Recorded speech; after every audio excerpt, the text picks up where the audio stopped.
Muito bem, vocês que nos visitam são muito bem-vindos em nome de Jesus. Ok, nós vamos seguir com a nossa série Jesus em Casa. Agora nós vamos ver Jesus na casa de três irmãos, Lázaro, Marta e Maria. Lá no Evangelho de João, capítulo 12, versos 1 ao 8. O título da nossa reflexão nessa manhã é Família Feliz aos Pés de Jesus. Diz aqui a palavra de Deus: 6 dias antes da Páscoa, Jesus chegou a Betânia, onde vivia Lázaro, a quem ressuscitara dos mortos. Ali prepararam um jantar para Jesus. Marta servia, enquanto Lázaro estava à mesa com ele. Então Maria pegou um frasco de nardo puro, que era um perfume caro, derramou sobre os pés de Jesus e os enxugou com seus cabelos. E a casa encheu-se com a fragrância do perfume. Mas um dos seus discípulos, Judas Iscariotes, que mais tarde iria traí-lo, fez uma objeção. Porque este perfume não foi vendido e o dinheiro dado aos pobres? Seriam 300 denários. Ele não falou isso por se interessar pelos pobres, mas porque era ladrão, sendo responsável pela bolsa de dinheiro. Costumava tirar o que nela era colocado. Respondeu Jesus: deixa em paz, que o guarde para o dia do meu sepultamento. Pois os pobres vocês sempre terão consigo, mas a mim vocês nem sempre terão. Quero que vocês prestem atenção num comercial que a maioria aqui deve se lembrar. Pode passar, por favor?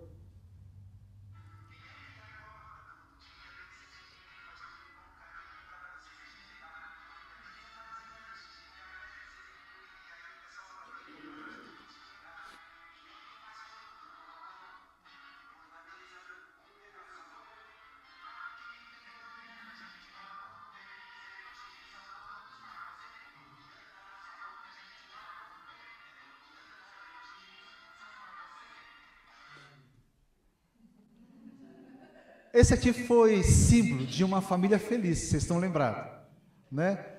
Até cunhou-se a expressão família Doriana, a família feliz, igual a sua. Todo dia, todo mundo bonito, feliz, em harmonia, louvado seja Deus. Igualzinho a sua família. O que é uma família feliz para você? O que você julga, né, ser necessário para que você experimente uma família feliz? Tem que ter uma boa casa, fazer aquela viagem bacana, ter aquela roupa, aquele carro. O que é necessário? Quanto é necessário para a sua família chegar no nível família feliz? Eu estava lendo o Estadão.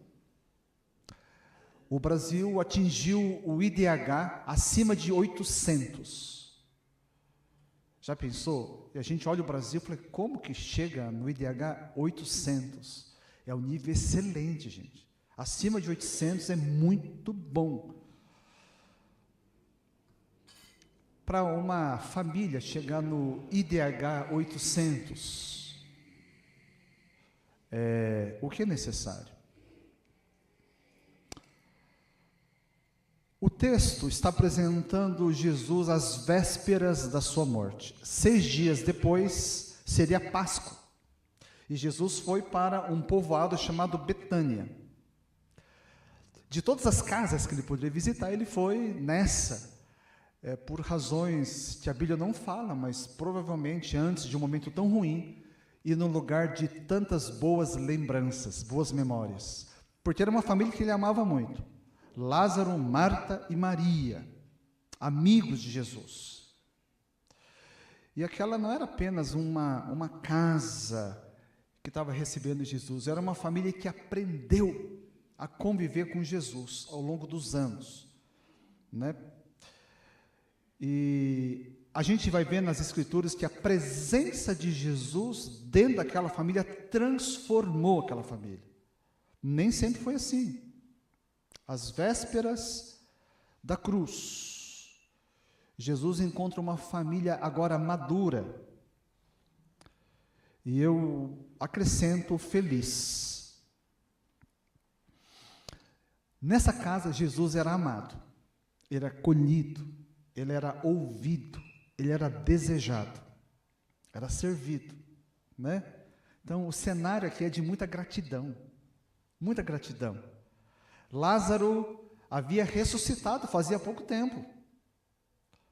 Então, a família estava reunida em torno de Jesus. E naquela mesa, vemos algo muito importante. Nem todos se relacionavam com Jesus da mesma maneira. Marta, Maria e Lázaro eram 3 irmãos, mas possuíam personalidades distintas, né? Dons diferentes, maneiras diferentes de expressar o seu amor por Cristo. Isso a gente vê eco lá depois em Coríntio, que a Bíblia fala que nós somos corpo, né? Somos vários membros, e cada membro tem uma função específica, e um não é menos importante do que o outro. Então a gente vai encontrar aqui 4 pessoas próximas de Jesus nesse texto. 3 delas revelando expressões diferentes de amor. E o 4º elemento aqui revela o que? A tragédia. Uma tragédia terrível. Do quê? Está perto de Jesus, mas não ser transformado por Jesus. Marta serve, Maria adora, Lázaro desfruta da presença e da comunhão de Jesus, e Judas, ele destoa aqui, ele critica aquilo que ele não compreende. Então a gente vai ver no texto 3 irmãos aos pés de Jesus, cada um à sua maneira.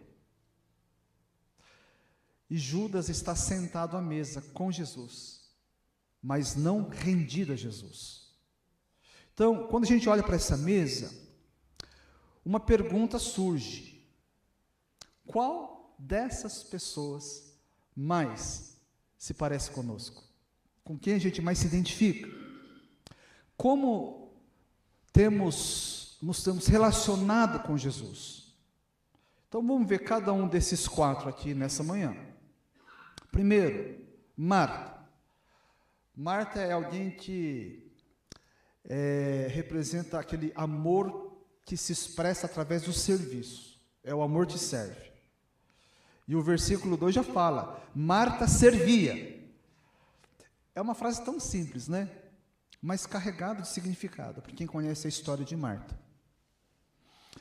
João não registra uma única palavra saindo da boca de Marta. Isso chama atenção, porque nem sempre foi assim. A gente já viu, alguns cultos atrás, em Lucas capítulo 10, que Marta era aquela mulher agitada, ansiosa, inquieta, que servia reclamando. Talvez você já foi assim no passado, né? Sabe aquela mãe que faz as coisas, mas sempre reclamando, jogando na cara, né? Do filho, do marido. Agora, aqui no João 12, ela serve silenciosamente. Alguma coisa aconteceu. Antes, ela se comparava com Maria.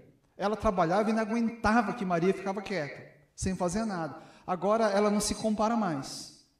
Antes, ela chegou a ousar corrigir Jesus. Senhor, você não faz nada? Agora, ela apenas serve docemente a Jesus. Antes, sempre ansiosa, inquieta. Agora, parece, o texto não fala que ela estava satisfeita. Marta compreendeu o seu papel. Ela entendeu que nem todos adoram Jesus da mesma maneira. E também não precisa ser do jeito dela. Quando a gente... não sei se você se lembra quando você se converteu. Né? Aquele primeiro amor, você quer fazer muita coisa. Mas você faz do seu jeito. Né? Você se empenha. Tem gente que ora, horas e horas e horas. Outros devora a Bíblia, fica lendo. Eu tive um membro na igreja que ele só tinha a 3ª série do primário, vejam só. Sabia ler mal pra caramba. Mas ficou tão apaixonado por Jesus que ele leu a Bíblia 3 vezes em um ano. E naquela igreja tinha gente que estava 10 anos e não tinha lido uma vez. E tinha faculdade. Né? Mas como a gente se apega muito, parece que quem faz diferente não está fazendo certo, né? Assim, aquele lá não ama Jesus. Né? Eu li 3 vezes a Bíblia, aquele nunca leu a Bíblia. Aquele não ama Jesus. Eu oro todos os dias, aquele nem sabe, né, orar. E assim, ela entendeu, porque nem todos são chamados para fazer as mesmas coisas. Alguns pregam, outros ensinam, outros cantam, outros servem nos bastidores, outro varre. Importa saber qual é o seu quadrado e ocupar esse quadrado. Não adianta só saber e nada fazer, né? E exercer com alegria aquilo que Deus confiou a você.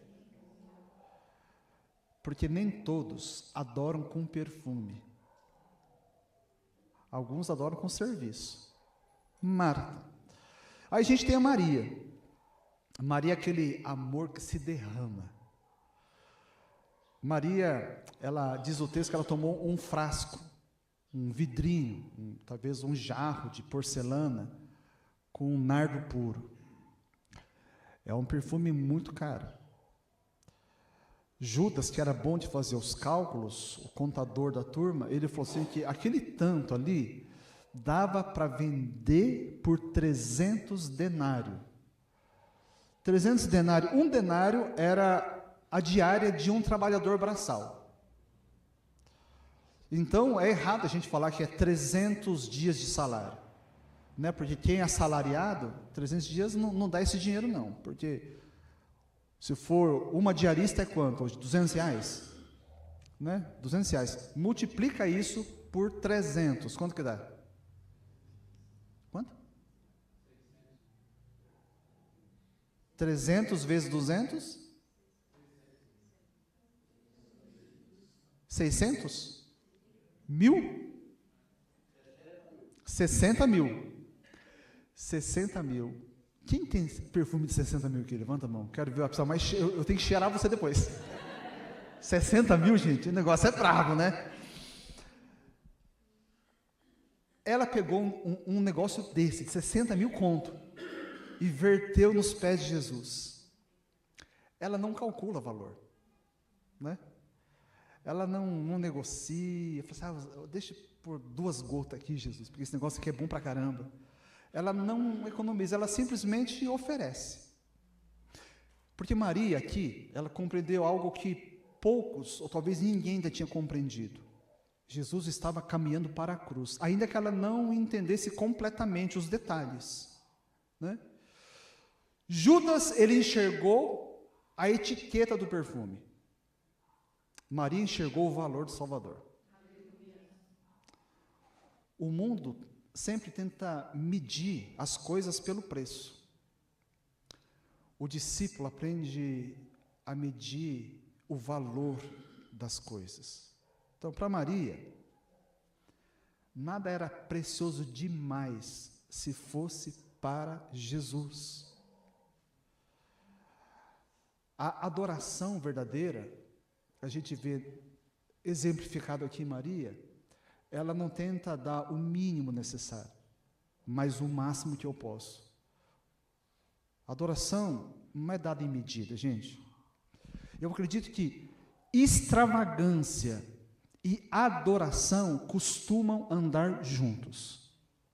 Adoração.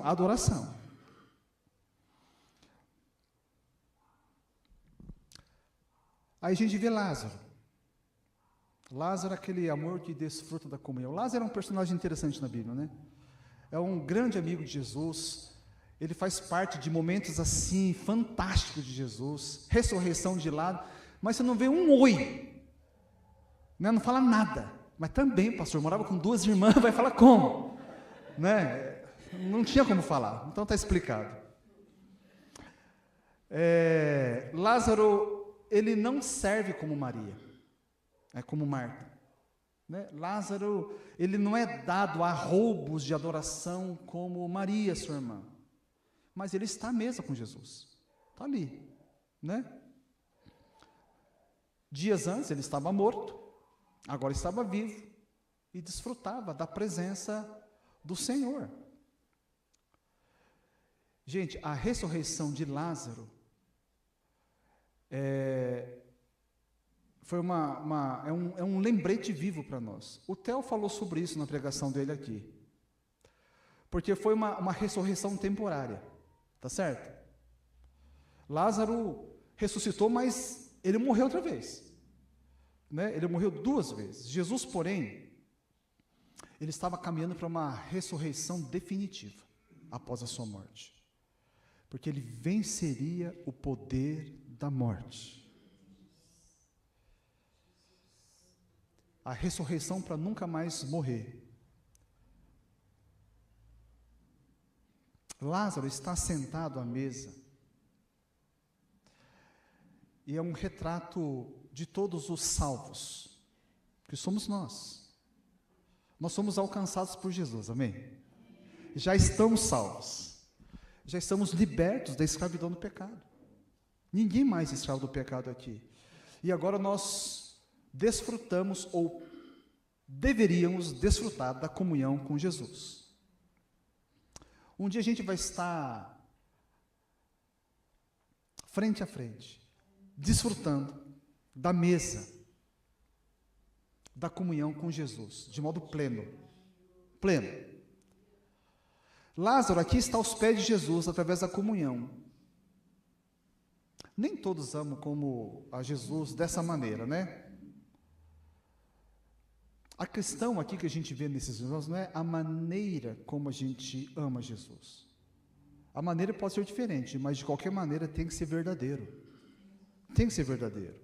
E aí tem Judas. Judas é alguém que mostra que é possível estar tão perto e tão longe ao mesmo tempo. Fisicamente perto, mas o coração muito distante. Ele aparece como uma nota dissonante nessa melodia tão bonita, né? Ele destoa nessa família. Ele quase que estraga esse cenário tão bonito. Era para aquele tipo de despedida de Jesus, né? Tinha que ser memorável e está lá Judas. Porque enquanto Marta serve Jesus, Judas só pensa no interesse próprio. Enquanto Maria derrama o que tem de mais precioso, Judas só pensa no que ele poderia ganhar e no prejuízo que estava tendo. Enquanto Lázaro desfruta da comunhão com Jesus, Judas só está com o corpo presente e um coração muito distante. Que coisa! Judas aqui é uma advertência para todos nós que somos crentes no Senhor Jesus. Porque é possível a gente estar perto das coisas de Deus, mas longe de Deus. É possível estar no meio do povo de Deus, sem que Jesus tenha espaço no nosso coração. A mesma presença que produziu serviço no coração de Marta, adoração no coração de Maria, desejo de estar na presença, como aconteceu com Lázaro, nada produziu no coração de Judas. Uma das coisas mais lamentáveis nos últimos dias vai ser o quê? Famílias inteiras que foram para a glória e um da família que vai ficar. Que cresceu na escola dominical, quem sabe? Né? Viveu na igreja, quem sabe ocupou cargos de liderança na igreja, mas nunca esteve de fato com Cristo. Esse é Judas.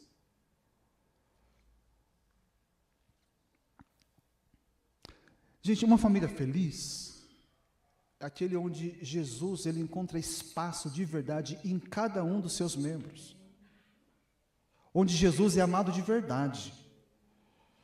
Não são coisas que a gente tem, coisas que nós conquistamos. É o espaço que Jesus ocupa dentro de casa.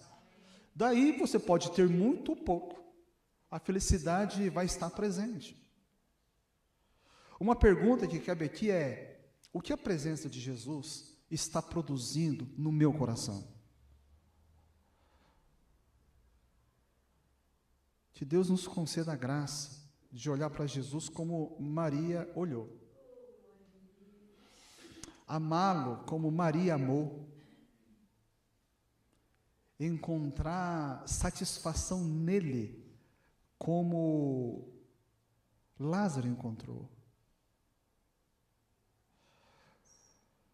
Quando Jesus se torna de fato o objeto do nosso amor, o serviço ganha sentido. Marta ensina isso.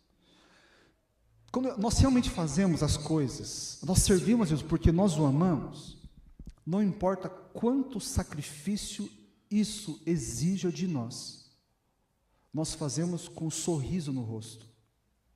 Ou vocês acham que Maria jogou o perfume fazendo careta?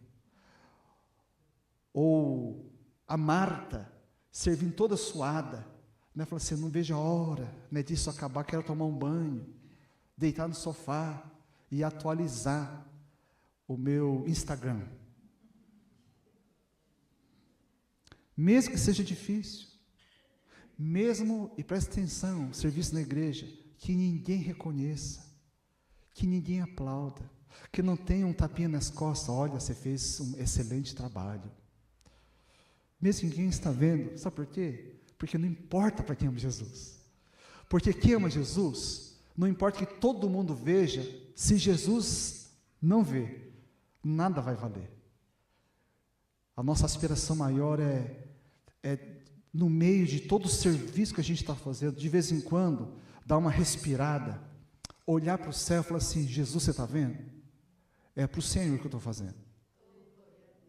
Já pensou quando você está fazendo e as pessoas estão criticando? E aí o coração começa a doer, né? Quem que gosta de crítica? Fala assim: você não faz nada direito, mas você está fazendo o melhor que você pode para Jesus. Aí quando o coração começa a ficar amargurado, você lembra para quem está fazendo, você olha assim: Jesus, está tudo certo, maravilha. Aí tudo apaga. O coração não fica ressentido.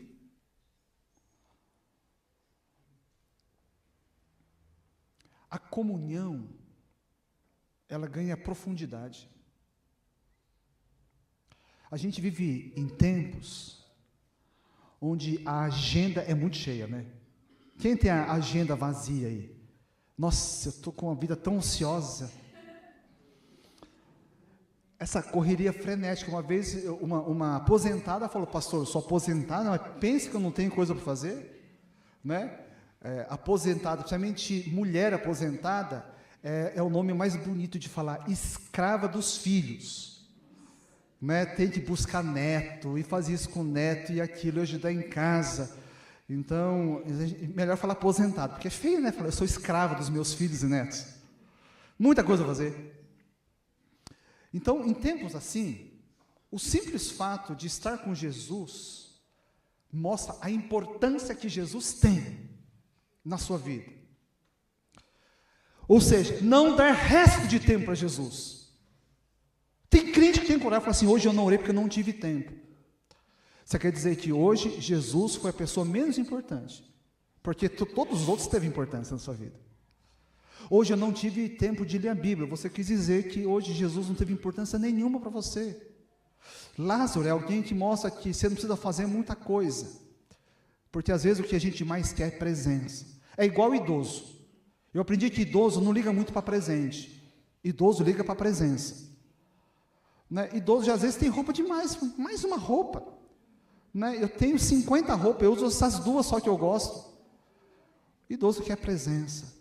Acho que uma das linguagens de amor de Jesus é presença. Quando a oração se torna um tempo para falar assim: Jesus, eu estou aqui porque eu te amo. Não é porque eu não tenho mais o que fazer. Não é com o resto que a gente agrada o Senhor.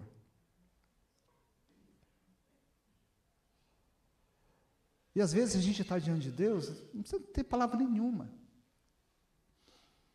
Os irmãos sabem que eu trabalho muito com casais. E às vezes o casal, ele está tão bem, o coração está tão conectado, que há momentos que a palavra é totalmente dispensável. Sabe o que é curtir a presença do outro? Você está diante de um pôr do sol, fica um do lado do outro, só encostadinho, e ali, juntos. Isso comunica muita coisa. É estar intencional e conscientemente na presença de Jesus. Isso é expressão de amor. A adoração, quando a gente ama Jesus, se torna uma resposta natural da nossa alma. Maria era assim. Jesus se torna a pessoa mais importante. O frasco de nardo inteiro mostra o valor que Jesus tinha para ela. Maria deu sem medidas porque amava. Aquela missionária Kellen, ela costuma dizer como tem sido o amor dos crentes por Jesus na causa missionária. É gente que doa para Deus um ventilador sem hélice, um motor sem geladeira, uma bicicleta sem corrente, dando lixo para Deus, achando que isso é amor. Maria joga na cara isso diante de nós. O que é que nós temos dado? Eu tenho dado o melhor para Jesus. Crente que fala isso e sequer dá o dízimo. Nem dízimo dá, e fala assim, eu estou dando o melhor, eu amo a Jesus. O amor não mede o que faz ou o que dá. O amor a Jesus tenta medir o tamanho do sorriso que Jesus vai fazer, vai dar, quando eu demonstro o meu amor por Ele. Essa é a medida. Jesus, o quanto a sua boca cresceu, os seus dentes estão aparecendo, por essa minha manifestação de amor. Judas desperdiçou tudo isso. Em nome do Senhor Jesus, não vamos ser discípulos de Judas. Está no meio do povo de Deus e não ser do povo de Deus. Está diante de Jesus e não amar esse Jesus. Vamos servir como Marta, desfrutar de Jesus como Lázaro, adorar Jesus como Maria. Eu imagino as famílias dessa igreja desfrutando desse tipo de relacionamento com Cristo. Não tem como a sua família não ser feliz, com ou sem Doriana. O que precisa é ter Jesus. Mas começa você, ainda que os demais não sejam. Se começar de você, alguma coisa pode ser desencadeada nessa casa. Curva sua cabeça, vamos orar.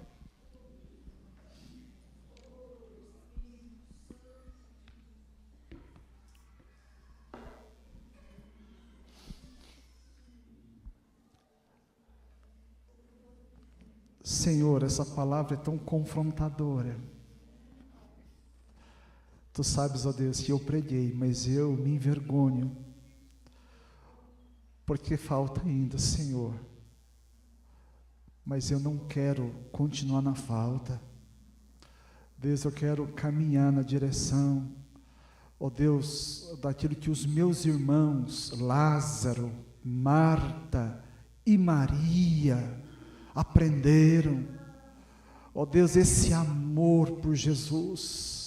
Espírito Santo, queremos ser uma igreja que ama Jesus. Queremos, ó Deus, que essa igreja seja formada por homens e mulheres que amam verdadeiramente a Jesus.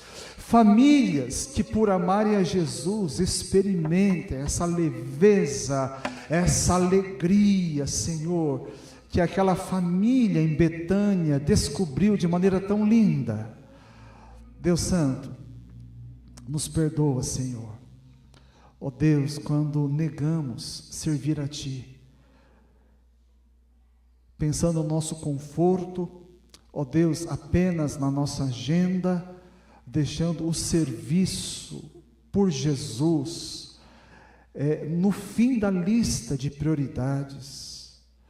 Perdão, Senhor, quando servimos e comparamos, servimos e ressentimos, servimos com sede de aplausos, de reconhecimento, de tapinha nas costas.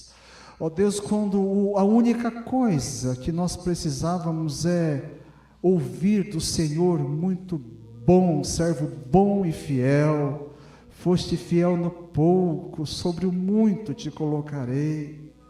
Senhor, nos perdoa, Senhor, quando a gente diz com a boca, mas todo o nosso ser não confirma, quando nós cantamos que amamos a Ti, mas não ficamos na Tua presença, quando dizemos que amamos a Jesus, e esquecemos de orar, quando dizemos que amamos a Jesus, e a Bíblia está a empoeirar, quando dizemos que amamos a Jesus, e aquilo que os céus diz nem uma hora pudeste vigiar comigo.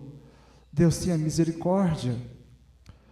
Senhor, nos perdoa, Deus, quando somos tão abençoados por Ti, e ousamos a dizer que amamos, sendo mesquinhos ao mesmo tempo, quando dizemos que amamos e medimos, ó Deus, aquilo que vamos dar e fazer pelo Senhor. Deus, nos perdoa, Senhor, quando dizemos que a nossa vida inteira é Tua, mas a nossa carteira fica trancada no cofre. Nos perdoa, Senhor, ó Deus, com essa incoerência entre aquilo que falamos e a maneira como vivemos. Nós não queremos ser como Judas. Nós queremos, ó Deus, ser como aqueles irmãos, 3 irmãos, que vivendo com Jesus, aprenderam a amar a Jesus. Faz dessa igreja, Senhor, ó Deus, um povo que ama de fato e de verdade. Louvado seja o Senhor. E Deus, aguarde, porque nessa semana, muitos do que aqui estão, vão mostrar para o Senhor o quanto amam a Jesus. É neste nome que nós oramos. Amém e amém. Coloque-se de pé, por favor.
Salvador Jesus Cristo, o amor de Deus, o Pai, a comunhão e a consolação do Espírito Santo seja com cada um aqui, com toda a Igreja de Cristo. Amém e amém.